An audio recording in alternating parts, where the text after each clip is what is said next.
Olá, seres humanos, Adriano Augusto falando mais uma vez. Muito obrigado por você estar aqui assistindo esse vídeo.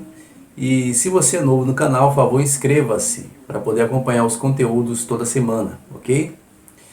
Hoje vamos fazer uma breve análise sobre Stanislavski, Konstantin Stanislavski, que foi um ator, um diretor de teatro e dramaturgo russo do século XX, do século passado.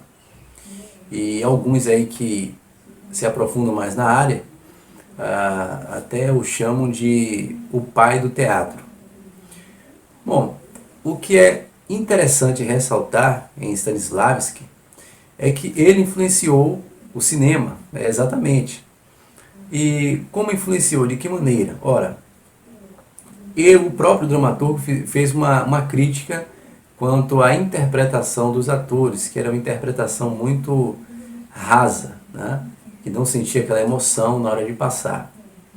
Então, ele escrevendo os seus livros, né? Que está em aberto por sinal, como o próprio afirma, ele lançou o que alguns hoje conhecem como o método Stanislavski, que nada mais é do que você trabalhar mais a realidade, né? Do que você está ensinando.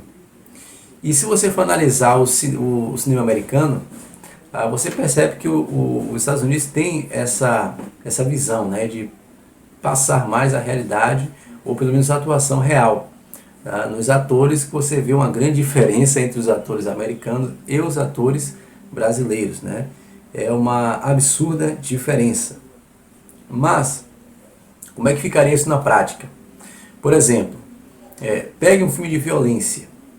Você vê um filme violento e, lógico, que um ator vai dar um murro no outro. Lógico que tem todo dublê, né, aquela encenação. Então, não é real.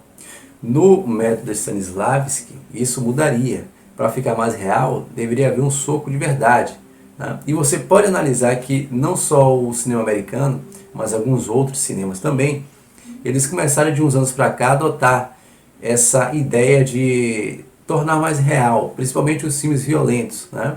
Onde o carinha dá um tapa no outro, o tapa já não tem mais dublê para tapa. O cara realmente recebe o tapa e você, né, se choca quando vê a cena, então o negócio é real.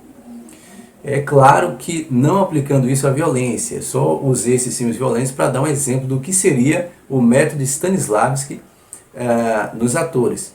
É claro que o que eu estou falando é sobre a interpretação dessa forma violenta, né? Dessa forma profunda, sentir mesmo a emoção do que está fazendo. E não apenas no lado violento. É que nem um outro gênero também, que é terror, por exemplo. Né? Você vê que terror o pessoal evoca mesmo. Aí quando você assiste, você recebe aquele impacto, porque os carinhas evocam mesmo o negócio. Claro que não seria interessante aplicar isso aos filmes de terror, até porque os carinhas invocam aí coisas muito ocultas e macabras, né? Mas somente também para poder dar um exemplo do que seria isso nos outros filmes, né? Trazendo mais para a realidade. Infelizmente, a maioria dos filmes que nós assistimos hoje é uma porcaria, né? Do cinema mundial é uma porcaria. São poucos os filmes bons. A maioria são filmes ruins, bestas, filmes para alienar, para manipular, e também os filmes aí que contêm fragmentos do próprio ocultismo, porque tem muito ocultismo no cinema americano e em outros cinemas também. Mas uma coisa interessante é que o ator, tudo bem que existe aquele degrau que o ator vai, né, subindo para poder avançar, e cada vez mais ele vai ficando pronto para poder interpretar aquele papel, ou seja, o que nós chamamos de profissionalismo, né? Ele vai ficando cada vez mais profissional. Mas isso não é o fator determinante. Porque você percebe que alguns atores que estavam começando fizeram filmes bons, pelo menos um, né, no mínimo. Enquanto outros atores que são bons fizeram, e já tem muito tempo também, veterano, acabam fazendo um filme ruim. E por que isso acontece? Simplesmente porque, antes de a gente culpar o ator, nós temos que analisar o que é que acontece por trás das câmeras, o enredo do filme, os diretores, né? O lado B da situação. E por sua vez, se o ator necessita, né, de garantir o seu pão, às vezes até acaba aceitando aquele filmezinho ruim, né, para poder garantir o seu pão, né, mas sabe que realmente o enredo, tudo ali é para manipular.